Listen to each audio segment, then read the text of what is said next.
President Xi Jinping on Friday urged the EU to join China in defending globalization and opposing unilateral acts of bullying. That was a clear swipe at renewed US tariffs under President Donald Trump.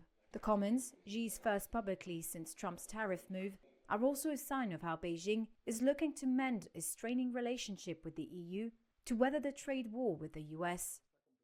But diplomats and analysts say ending a prolonged stalemate between the world's second and third largest economies won't be easy.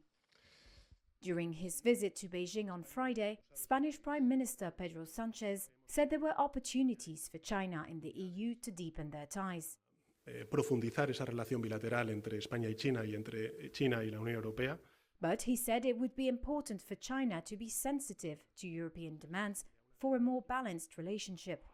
The EU and other major trading partners argue that Chinese overinvestment in manufacturing is flooding the world with goods. Beijing accuses the EU of being protectionist.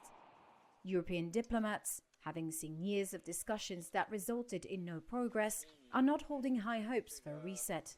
One, speaking anonymously, said China needs to show that they're serious, while another said China sees an opportunity for concessions but isn't really interested in improving ties. Spanish officials have rejected US warnings that a pivot to China would be, quote, cutting their own throat. Instead, Sánchez appears to be seeking to position Spain as an interlocutor between China and the EU. Recent developments show both sides are stepping up coordination. The EU and China have revived minimum pricing negotiations on Chinese-made electric vehicles, a solution to the bloc's tariffs imposed last year that Beijing has long advocated.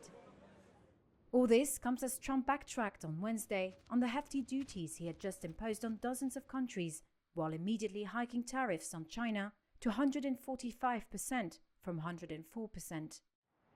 Analysts believe China views Europe as politically divided and weak after Trump's re-election, and hopes that tariff pressure from Washington will make EU member states more open to deepening investment ties with Beijing.